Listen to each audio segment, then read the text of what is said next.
It's not fun to be aroused all the time. Would you want to have a raging boner 24/7? I don't think so. It's just nonstop.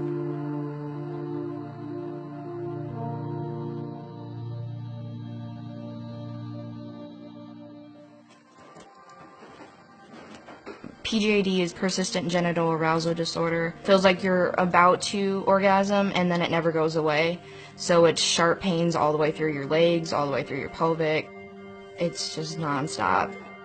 23-year-old Amanda was diagnosed with persistent genital arousal disorder, or PGAD, in 2013. For years, neither she nor her mother Victoria knew what was wrong with her. When I was like 13, 14 is when I first started noticing there was something wrong. No one ever believed me.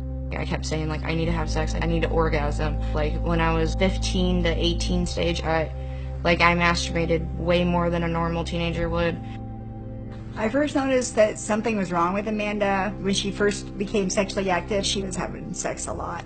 I didn't know what it was. My whole family thought that she was just a whore. Everyone thought that it was just like a sex addiction. If I could go the rest of my life without having an orgasm, I would, that's fine. Honestly, back then, I was frustrated because I started to think that she was just a hypochondriac. I doubted her completely. I still feel guilty. Sorry. Your child's telling you that they're in pain, and the doctor's telling you that basically it's nothing. And I believe the doctor over my daughter.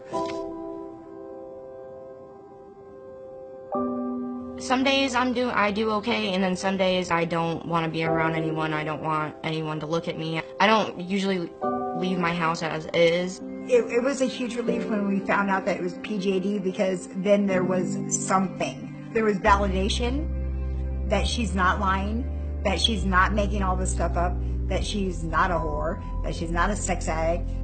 At home, Amanda now has the support of her fiancé Jojo. The pair met a year ago and have been inseparable ever since.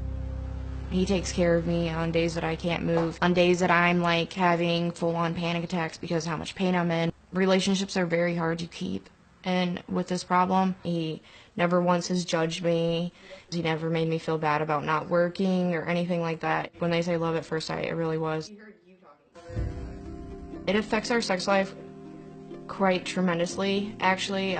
You would think that you would just have sex and it would go away. It doesn't, and sometimes I will literally be crying, begging him just to have sex with me, just to relieve some of the pressure that I have down there.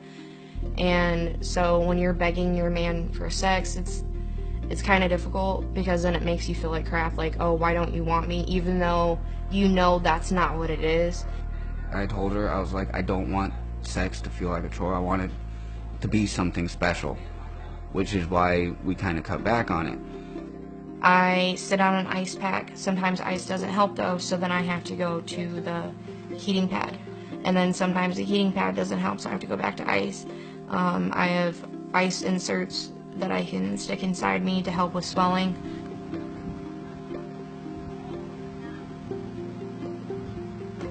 Dr. Gupta at Michigan University is treating Amanda, who now takes 30 different medications to try and ease her pain.